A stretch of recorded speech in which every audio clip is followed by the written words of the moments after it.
students, so let's continue our next topic, that is your ozone layer and how it is getting depleted. This is the next topic of how our environment getting polluted. So here what happened, what is ozone layer? Ozone layer is a shield or covering around our Earth's atmosphere, and it prevents the harmful UV radiation which come towards the Earth.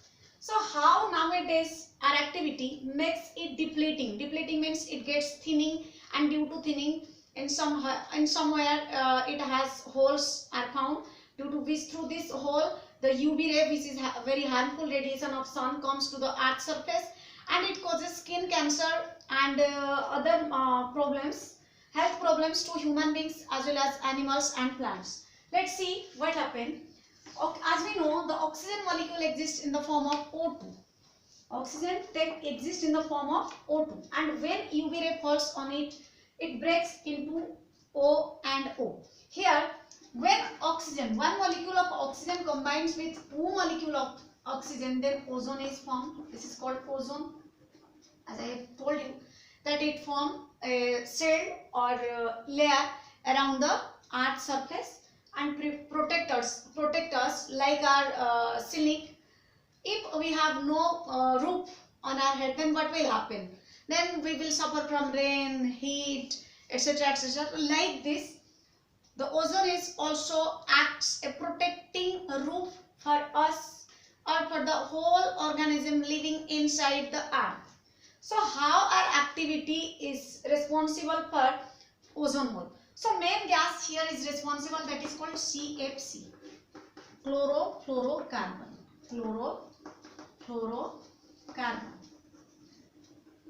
This gas is so lighter that when it produced or released from any substance, it directly goes towards the Earth's upper surface, means to the environment, or it strikes on the stratosphere where the ozone layer is present and makes holes. So where this chlorofluorocarbon is used, CFC is used. CFC is the main source that is used in the refrigerators.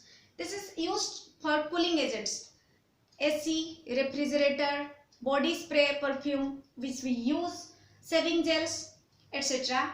In those substances, the main source is CFC. As our energy need is requiring or increasing nowadays, and our lifestyle also getting so much high, and we are addicted to all the things, means refrigerants. We can't stay without air conditioners, or we use refrigerants. These are the common basic things. Some medicines also need to be refrigerant for their long existence. So we are nowadays so much habitual about these gases. So if we reduce the use of CFC, then we able to cope ourselves from the depletion of the ozone layer and from the UV radiation of the sun.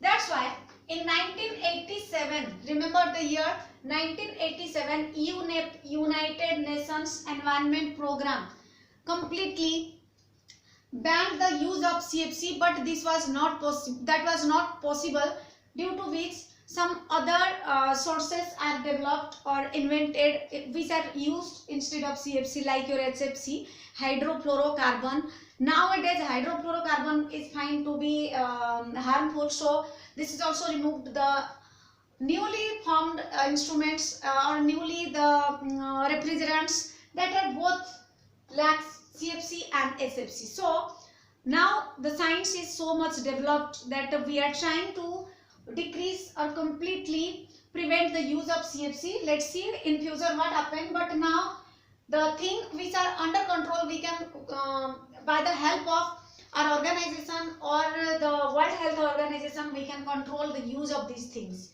And as a responsible citizen, you are so much educated and so intelligent. You also can decrease your energy need which you uses.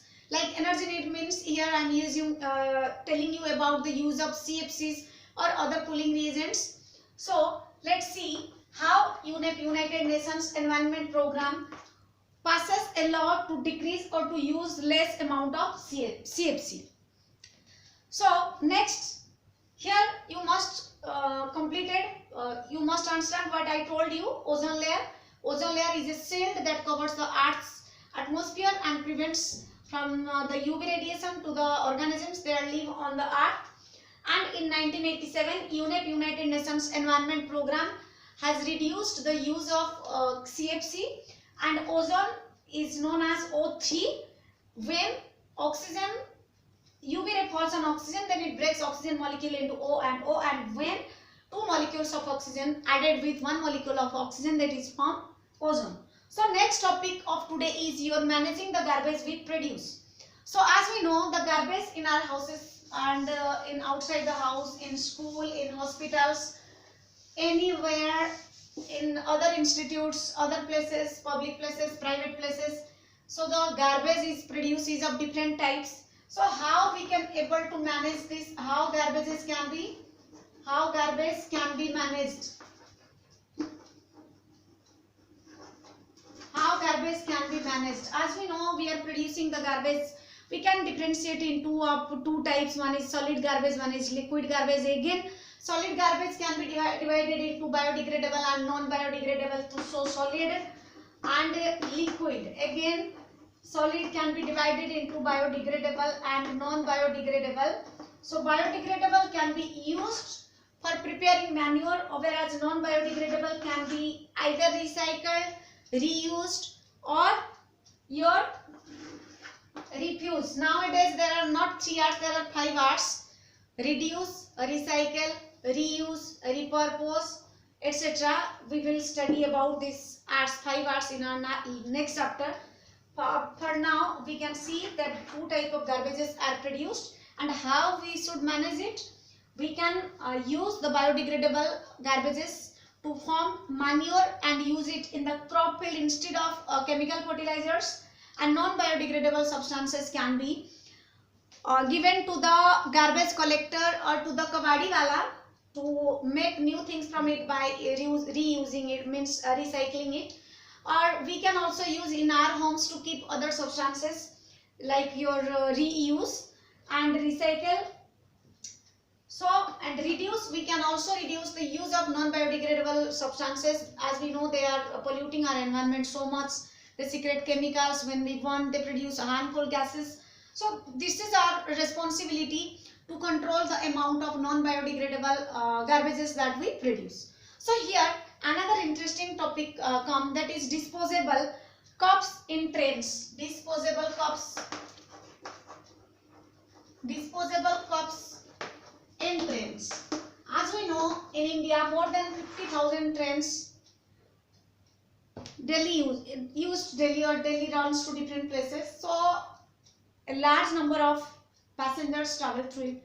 If all the passengers take one cup, so before disposable cups are discovered, we are using the coals, which is called, I think, coals, mitti ka bana hua cup, in which the passengers take tea. But after some days it is found that the upper layer of soil is used to make this, so the soil get loss.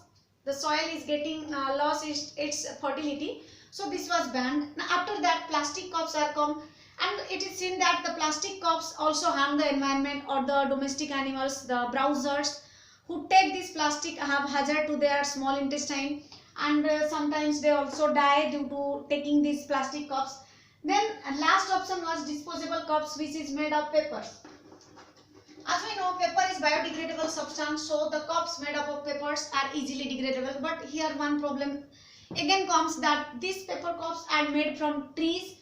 As we know, paper is made from trees like your bamboo. So the cutting of tree also increase. So if we control our use, and instead of using disposable cups, we should use the cups that is made up of bone china, or which are washable. We can use it again and again instead of disposable cups. Then it will be beneficial for our environment, and we can keep our environment clean and green. So it's my request, after studying this chapter, as a sincere student, you must follow this rule, and you use less and less amount of non-biodegradable substances. Avoid to take those things in which plastic is mostly used. As we know, nowadays plastic is a major problem for the whole world. So You must obey, I know. So for today, your chapter 15, our environment, completed. Thank you.